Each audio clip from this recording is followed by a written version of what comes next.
Hello watch lovers from all over the world, friends old and new, welcome back to the channel. My name is Stian and today we have a very nice watch on the bench.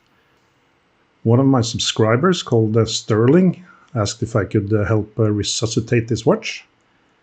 It belonged to his father, and when his mother recently passed away he found this watch again. And he remembered that his father wore this watch and that he always liked this watch when he was a boy. And Sterling's daughter saw this watch and really fell in love with it. But it's not running and it's a little bit beat up. So let's see what we can do. Croton is actually an American brand.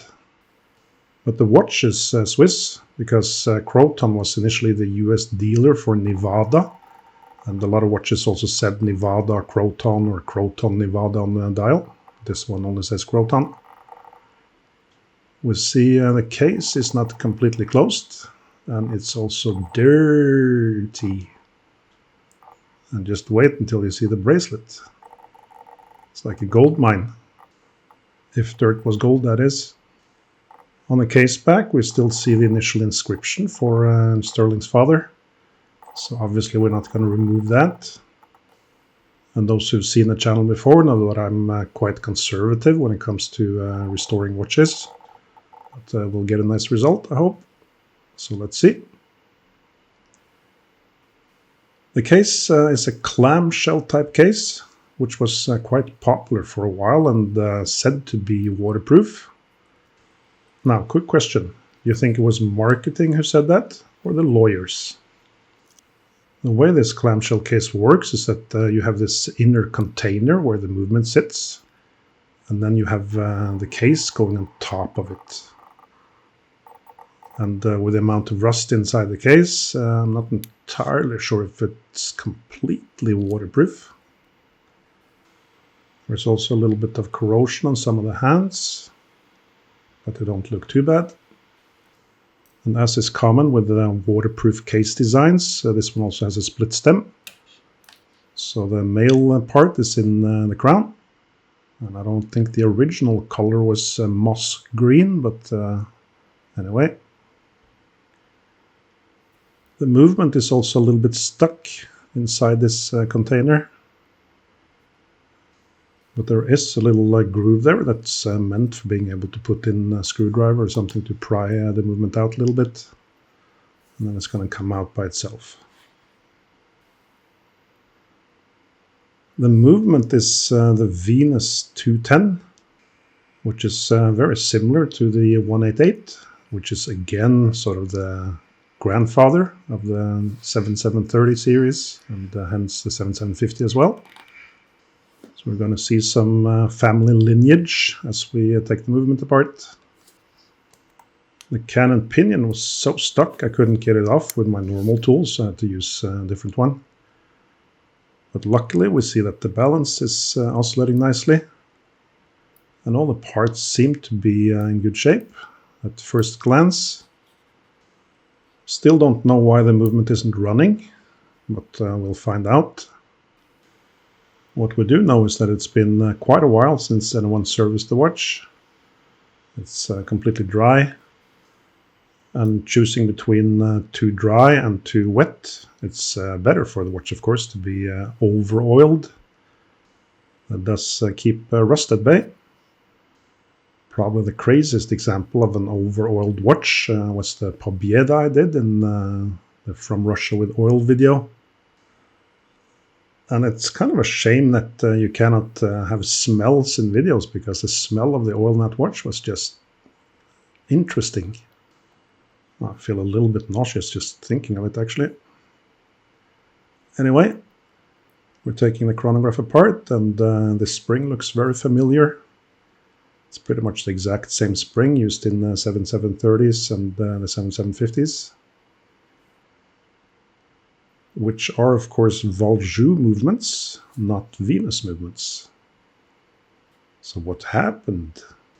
Hang on, before we get to Venus as a company, let's look at what happened here. This is a screw head for the ratchet wheel screw that goes into the barrel arbor. So obviously the head has been stripped off the screw at some point. But the weird thing is that the screw itself is nowhere to be found. And that is very, very odd. It's not uncommon that this happens, but then of course the screw would be inside the barrel arbor, and it's not. So I have no idea what happened here. It's just very, very odd. Let me know in the comments what your thoughts are or what could have happened.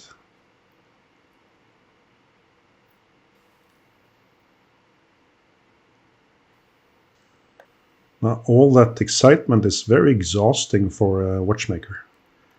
But let's get back to wrapping up the history of Venus and Valjoux. Well, Venus was taken over by Valjoux in the late 60s.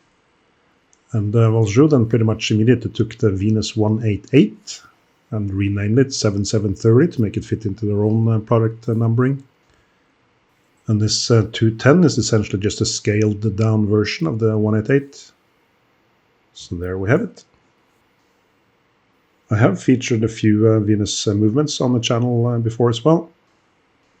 Their column wheel movements are probably the most vaunted ones, like the 178 that was in this beautiful Breitling Navi timer.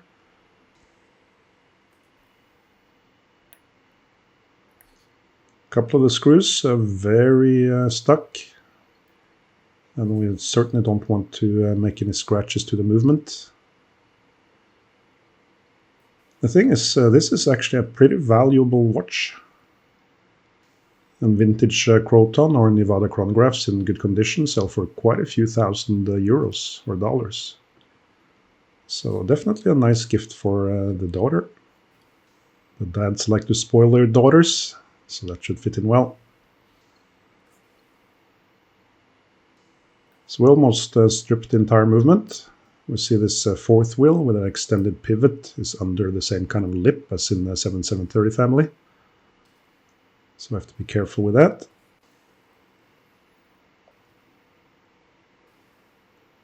Over on the dial side, the keyless works is pretty straightforward. And when I say straightforward, it means that it follows the basic logic, as I tried to outline in the recent video on how watch parts actually work together. Because remembering where all the parts go, that's pretty much impossible, but once you understand what they do and why they're shaped the way they are, then it makes it a lot easier. And taking a lot of photos or video as you go along. And of course, having the text sheet is very valuable as well. It's not always so easy to find for old watches. But you can check out watchguy.co.uk. He has a fantastic library of text sheets for old brands, old movements. And he's obviously a very skilled watchmaker as well.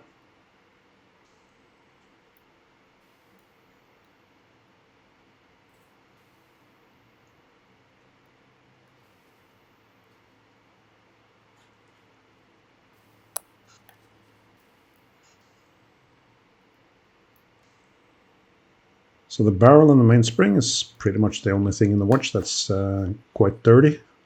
Well, apart from the case. We'll get back to that. And the bracelet. Oh my god. We're still gonna clean the pivots using this Eve Flex stick for that. And then... quick! Count all the parts! Yeah, of course you can just pause it and count if you are so inclined. You'd probably count to about 100. It is a chronograph, but a simple chronograph as such.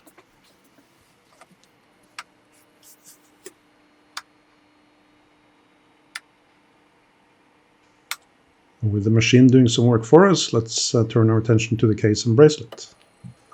Normally you would take the bracelet off, pretty much the first thing you do.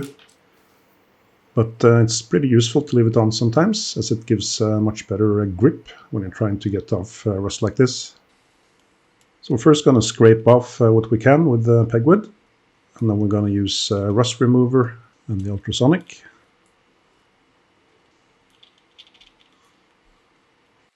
Seeing this makes me a little bit hungry.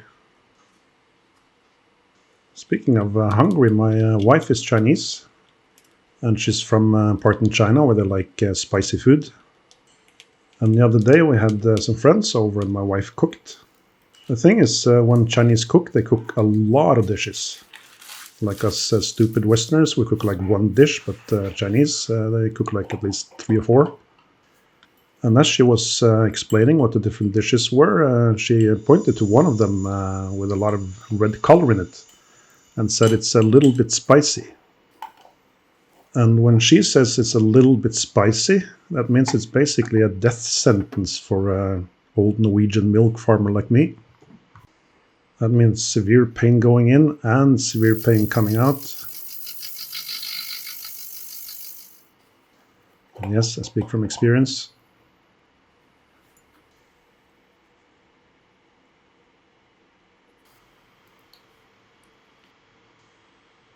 Well, if anything was ever designed to make you lose your appetite, then this might be it.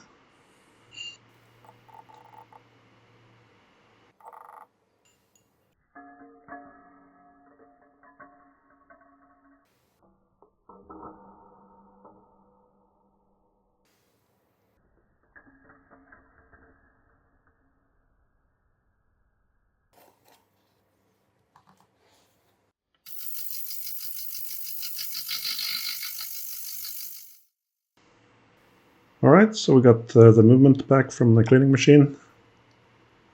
We're going to put in a new mainspring. It's not a goal in itself to reuse a mainspring. And this watch hasn't been serviced for a long time. And the mainspring have this small kink in it. So we're just going to put in a new one.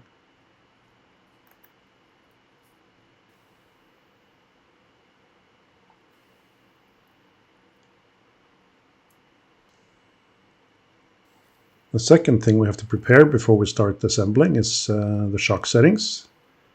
I'm going to treat them with Epilam, fix or drop as the product is called.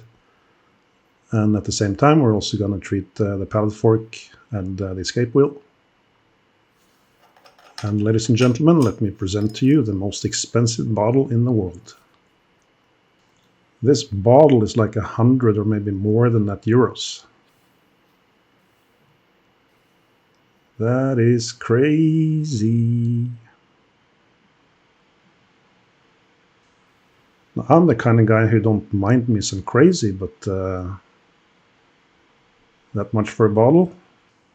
You cannot even drink what's inside it? Well, I suppose technically you can drink it as long as dying is not an issue for you. Alright, we oiled the shock settings. Let's get them back into the watch. The golden one goes into the balance and the other on the other side of the main plate. And let's then see if the balance oscillates freely.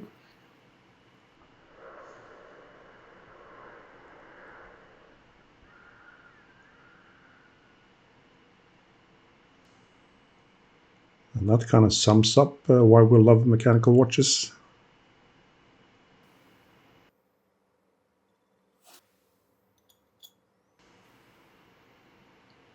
Now all the wheels in the train are of course different, but they can look a little bit similar sometimes. And if you're working on the watch, just make sure you don't use any force when trying to put any wheels in place and so forth.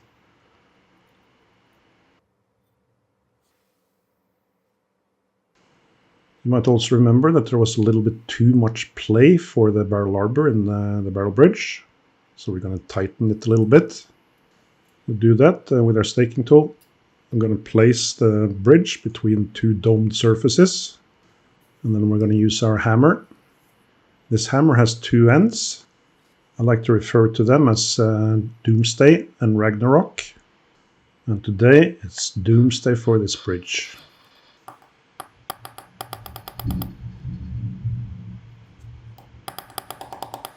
And that's not a sound effect, that's thunder outside my workshop. Kind of fitting for letting hell rain down on that bridge as well. After closing the hole a little bit, we need to open it. And we also need to compress it a little bit. So we do that with a smoothing broach and then it should be better. That looks just fine. Before we screw down the bridge, we want to make sure that the train runs freely. Pretty much the worst thing that could happen is that one of the pivots isn't properly in the hole, and then we screw down and break the pivot. Does not take a lot. These pivots are highly polished steel, which means they're also very brittle.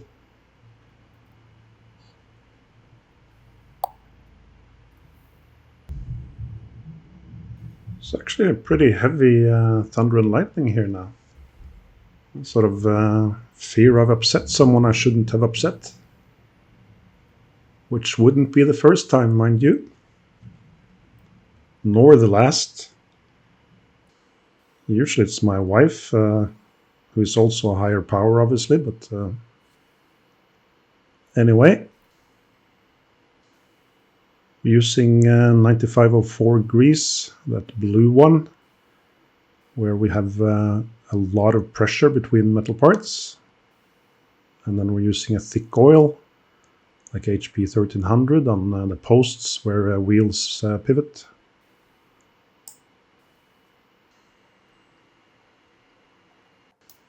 In the previous video where I talked about how a watch actually works, I didn't talk that much about the cannon pinion, which is in the center here, and which we pressed onto the arbor of the center wheel. It is friction fit, which means that it will stay in place unless there is some kind of force that tries to move it. And that force is, of course, the train we put in here for setting the time.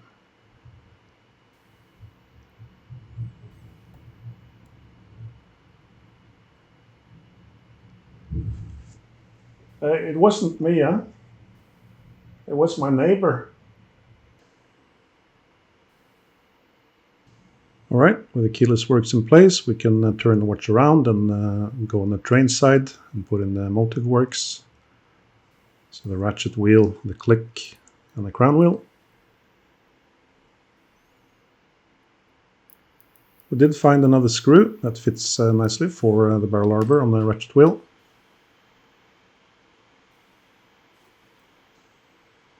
As mentioned when we took the watch apart, typically you would find the rest of the screw inside the barrel arbor. And that can be tricky to get out. Alum is often successful in helping with that. Worst case, you'd have to drill it out or get a new barrel arbor. So put in the pallet fork, and we're going to oil the exit pallet. So the purple color here is jewels, synthetic rubies. Originally they used diamonds and also actual rubies. But that's of course very expensive, so when it's possible to make them synthetic, that is a lot cheaper. Plus synthetic rubies do not have any impurities as you would find in natural rubies. So it's a win-win.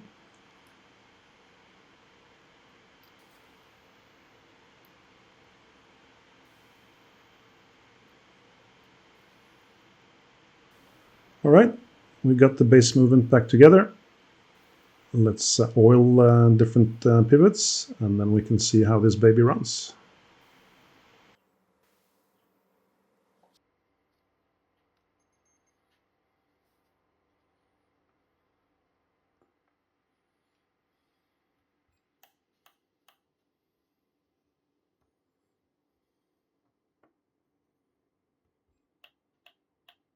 First take does not look great, but also not too bad. We just want to make sure we can adjust the beat error first of all. And I didn't wind the watch too much, so that's why the amplitude is a little bit low, but let's worry about that later. Adjusting the beat error on this watch is a little bit fiddly. We have to actually move the collet on the balance staff. So we're going to use pretty much our smallest screwdriver. And then we adjust it ever so slightly. This is something we typically have to repeat a few times, But our goal is to get it within 1 millisecond. And beat there is really a measure of how centered the balance is compared to the pallet fork. The real downside when there is a significant beat error is that the watch will not necessarily start too easily by itself. And with the adjustment, we see that looks pretty okay. Then we can start building the chronograph, and the first thing we need to put in place is the chronograph driving wheel. And that fits friction tight on top of the extended fourth wheel pivot. The next thing we put in place is the clutch wheel. The clutch wheel is in constant mesh with the driving wheel. So it's important that it's also in the same plane, of course, otherwise it's not going to mesh so well. This movement, as the rest of its family, has this little chronograph bridge on top of the barrel bridge plate, or the 3/4 plate.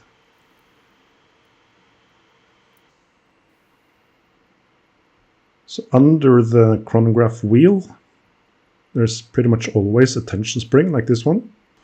And the reason is the same as you have tension springs on other seconds pinions, that you simply want to make sure that the wheel rotates steadily, so that the seconds hand, or the chronograph hand in this case, doesn't stutter.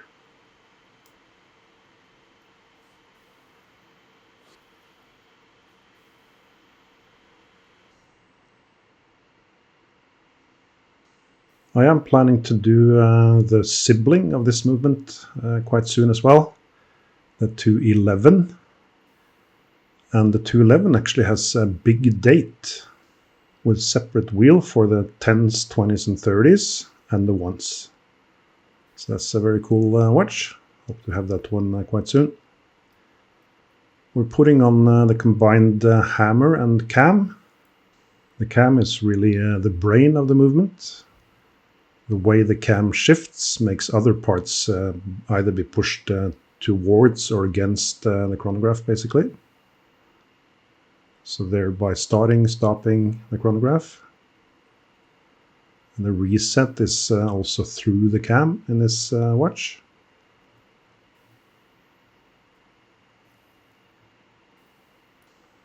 Since the video I made last time about how the logic works in the mechanical watch, there's been a few questions about screws as well. And screws also has a logic, of course. In general, the logic is that a flat screw, so a screw that has a flat underside basically, is meant to push something else flat down. So that's typically your bridges and cocks. Screws that have a coned head will have a corresponding countersink in the hole they fit into. And they are typically used for things like these springs that press against the various chronograph parts, but also for things like the setting lever spring cover. And finally, you have the shouldered screws. So anything that needs to rotate, like these levers here, will typically be secured with a shouldered screw, so that you can screw the parts down so they are kept in place, but they can still rotate freely on the shoulder underneath the top of the screw, like this one. And you might have seen also that that screw has a couple of extra grooves in parallel with the main screw slot. That is to signify that this screw is left-handed, so that you actually tighten it, turning it the way you're used to loosening other screws. All right, we're almost done with the chronograph as well. We've got the operating lever in place. Let's test the reset lever. Yeah, see that the hammer hits the heart-shaped cams on the chronograph wheel and the minute counter wheel, and thereby turns the wheel so that it resets. And of course, that's the position that we're going to put the hands on to make it 0. Let's check that the minute flips over as it should.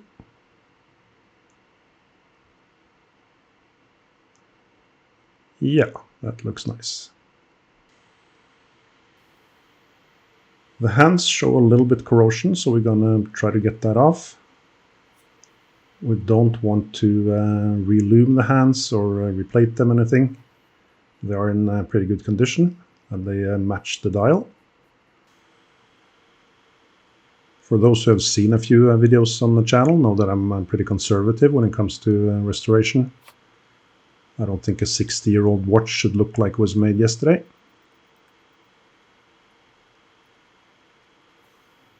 I think it should look good though. So let's see how this turns out in the end. We need to have a look at the dial as well. It is in nice condition, but there are a few spots on it. We're going to see if we can get those off. Dials are typically made of brass that are then painted or coated with another material like silver, make a pattern like sunburst, that kind of thing. And then you print, like here, the logo, the numbers, all those things. And then you put varnish on top to protect it. And the dirt you see is typically in the varnish. But if the varnish is removed, then you will see a color difference, and that's going to look really bad really fast. So you really don't want to go through the varnish if you can avoid it. All right, we got the dial back on. Then we can put the small hands on first.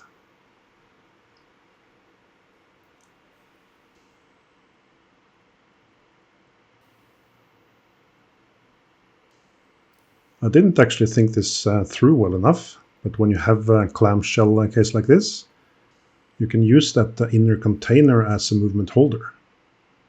So once you timed it and everything, then that would be the better way to do it. And hindsight is 20/20 apparently. And yes, if I tell my wife, I'm going to be informed of what an idiot I am. And then I'm probably going to have really spicy food for both lunch and dinner for a week or two.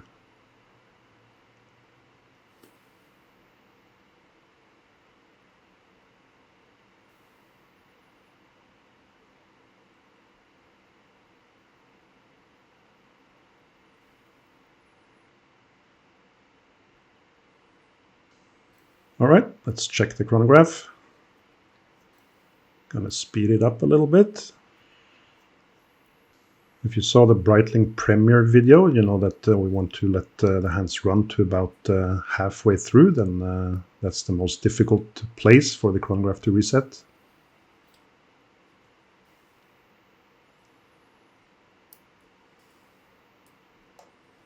Yeah, that looks good. All right, let's have a look at the case then. We're going to first use some glass fiber to get off what's left of the rust. We're going to clean it a couple of extra times in the ultrasonic as well. It's looking a lot better already. And the case is pretty scratched, as we saw initially. So we're going to take most of that out with the polishing machine.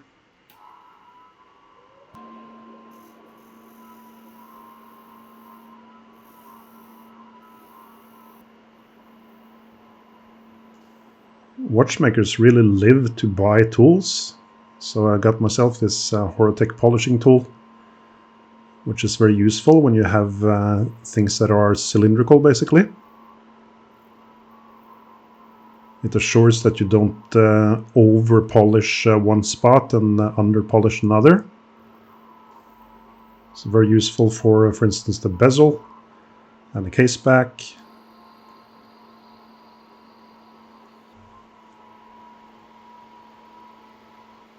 For the case proper, the sides and the lugs, we're gonna polish that the good old-fashioned way.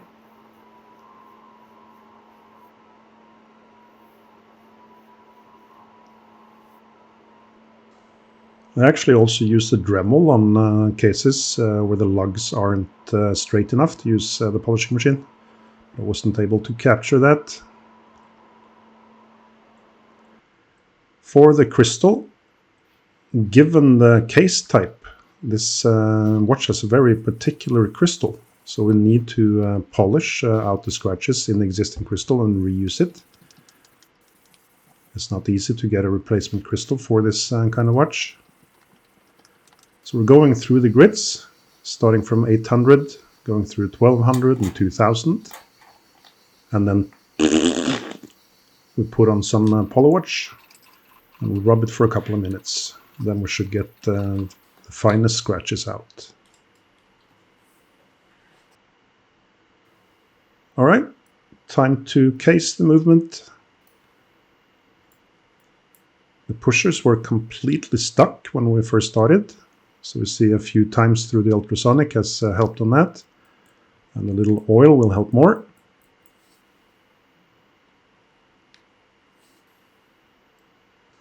And with this split stem, we simply press the male part into the female part. And yeah, you gotta wonder sometimes, huh? Male, female stem, cocks. I think someone's been a naughty watchmaker.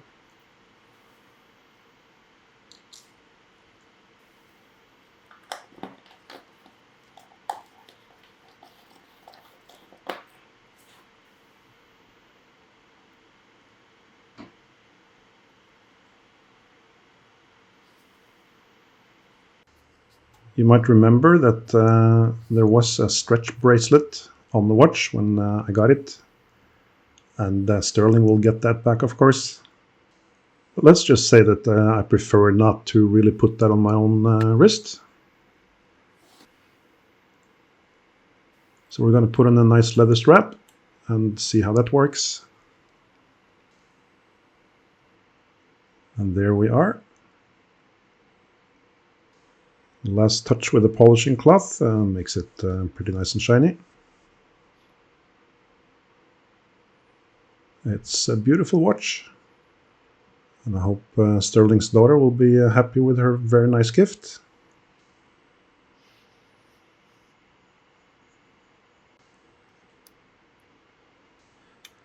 And I hope you guys liked the video. If you did, then clicking like and subscribe will really help the channel. We'll be back with another video shortly.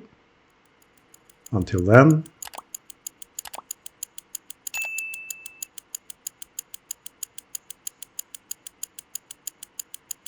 ta-ta.